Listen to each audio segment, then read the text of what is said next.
Hi, I'm Martha. I'm not your role model or favorite Bible character. You will not remember to call my name in your Hall of Fame, or should I call it the Hall of Faith, because you believe that is the very thing I lack, faith. But if you would allow me to tell you a bit about myself and why I think many of you are more like me than you would care to admit. You see, I grew up in the first century in a little town called Bethany. I had two annoying siblings because, siblings have always been annoying since ages past.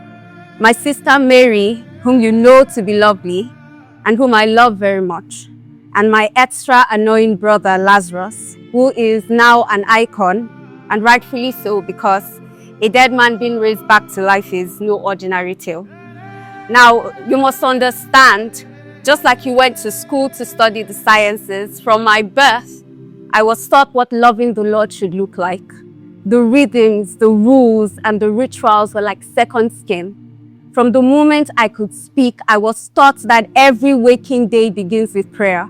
The Modè Ani, so in the morning I will pray, I thank you, living and eternal King, for returning my soul within me with compassion. Great is your faithfulness.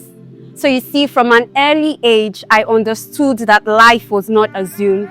It was given and returned by Yahweh. And my worship didn't end with the mornings. I went about my day and carried the name of Yahweh with me. At midday, I would pray the Netilat Yadayim. Blessed are you who has sanctified us with your commandments and commanded us concerning the washing of hands. These were not mere rituals. They signaled something deeper. When we washed our hands, we were reminded that our bodies were sacred, given to the Lord, an instrument of His covenant. Every part of us was His, for who would dare ascend His hill with filth clinging to them? Oh, what a holy God! We were not worthy, but we were chosen. It was a honor and a delight to be dedicated to Yahweh. At night, I would pray the Shema. Hear, O Israel, the Lord our God, the Lord is one.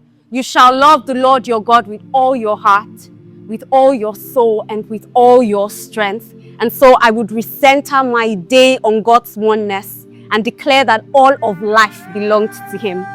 I was privileged to live out the word of the Lord in practice, and I took responsibility for our whole, for my siblings, for my community, and I loved it. My one desire was to obey God to the letter and to not be found wanting when He met me.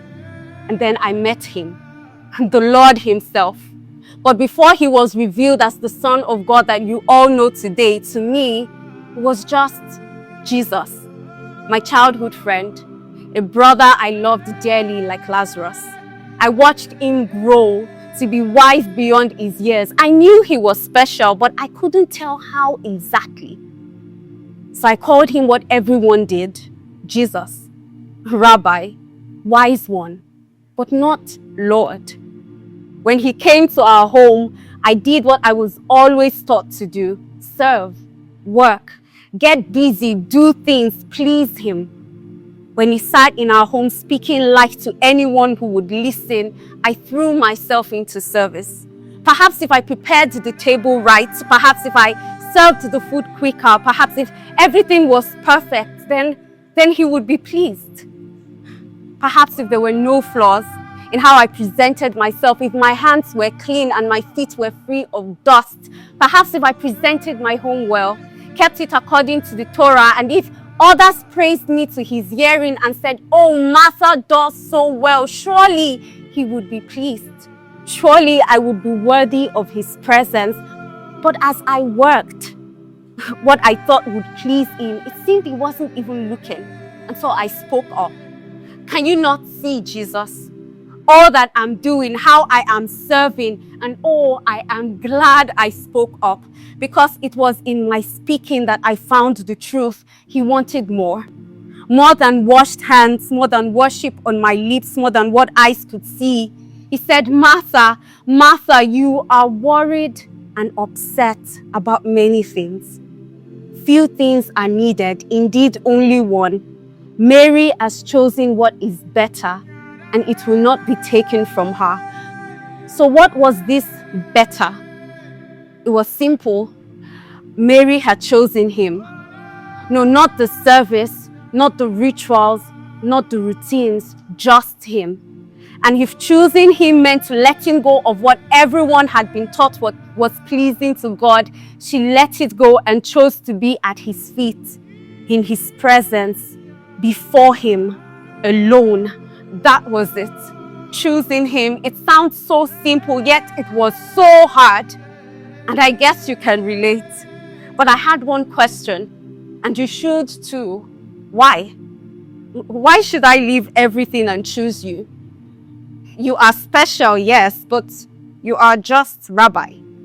You are Jesus. And that is the question I dare you to ask him. Because if Jesus claimed to be better than the most perfect law and Torah, better than all of life, then he has to be more than Rabbi. It was either Yahweh himself, Lord, or a raging lunatic. So I had to decide. It's either I took him at his word when he claimed to be Lord, or I rejected all of him. Because he could not be Lord of some, he was Lord of all, or not Lord at all. And by the time my annoying brother died, I had made my decision. If he healed the sick, if he made the blind see, if he claimed to be better than the law we were taught from birth, then he was Lord. So when he came again, I fell at his feet and confessed with my mouth, "You are the Messiah. You are the Son of God." So hi, I am Martha. And I think many of you are more like me than you would care to admit. Every day you have a decision to make. Will you judge him to be better? Better than all your striving? Better than all your righteous deeds? Better than the temptation to sin? Better than the sinless distractions of all sorts? Better than all the world's accolades? Better than your dearest treasures? Better than all of life's worth? And when you judge him to be better, will you choose him again and again and again? Thank you.